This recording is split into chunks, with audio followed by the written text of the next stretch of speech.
મિત્રો, સ્વાગત છે તમારું આજના એક નવા વિડીયોમાં ફરીથી। તો આજના વિડીયોમાં આપણે અમરેલી જિલ્લાના ચલાલા ગામે જવાનું છે, જ્યાં દાન બાપાની એક ખૂબ જ ઐતિહાસિક જગ્યા આવેલી છે અને ત્યાં ગાદી સ્થાન તરીકે પણ ઓળખવામાં આવે છે।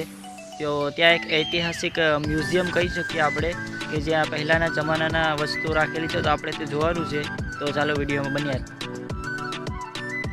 તો મિત્રો, આપણે પહોંચી ગયા છીએ ચલાલા દાન મહારાજના ગાદી સ્થાને। તો અહીં આપ જોઈ શકો છો કે ઘણી બધી ઐતિહાસિક વસ્તુ અને ચીજો પડેલી છે। તો અહીંની ઘણી બધી ઐતિહાસિક માહિતી છે જે કમેન્ટ બોક્સમાં નીચે મળી જશે, તો ત્યાં જઈ આપ વાંચી શકો છો।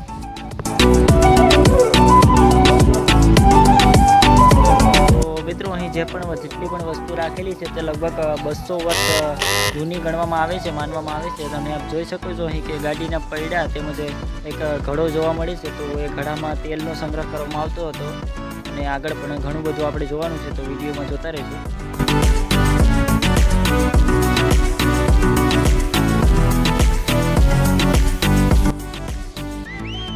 તો મિત્રો, આપ જોઈ શકો છો કે અહીં કેવડું ખૂબ જ મોટું વાજિંત્ર તંબુરો છે તે રાખેલો છે, તો આપ જોઈ શકો છો। ત્યારબાદ મિત્રો, જરા આગળ જોઈએ તો 2 ઘોડાની ગાડી અહીં જોવા મળે છે।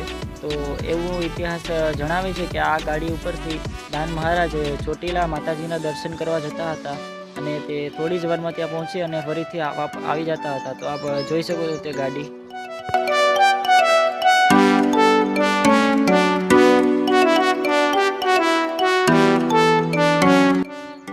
ત્યારબાદ અહીં ખૂબ જ જૂની પટારાની ચાવીઓ પણ જોઈ શકો છો આપ, તથા તિહોરી તલવારો, ઓજારો અને મશાલ પણ જોઈ શકો છો।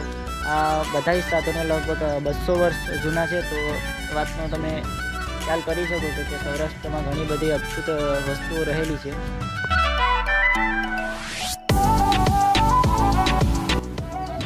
તો મિત્રો, દાન મહારાજે ખૂબ જ મોટા શૂરવીર ગણવામાં આવે છે, કારણ કે તેમણે આ રાજ્ય માટે ઘણા બધા કામો કરેલા છે।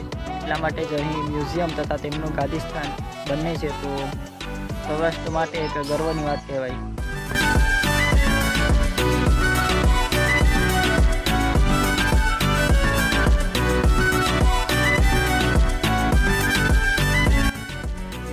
તો મિત્રો, આપને જે આ ગુરુ ગાદી દેખાય છે તે દાન મહારાજની ગાદી તરીકે ઓળખવામાં આવે છે અને અહીં ખૂબ જ વિશાળ મંદિર જેવા ઘણા બધા અપાર્ટમેન્ટ જોવા મળે છે, તો આપ જોઈ શકો છો અહીં। તો મિત્રો, આજનો મિની વ્લોગ એટલે કે 3 મિનિટનો વ્લોગ હતો। તો આપને આજનો જો વ્લોગ પસંદ આવ્યો હોય તો વિડીયોને લાઇક કરજો, ચેનલને સબસ્ક્રાઈબ કરવાનું ભૂલતા નહીં અને કમેન્ટમાં ઇતિહાસ આપેલો છે ત્યાં જઈ વાંચી શકો છો।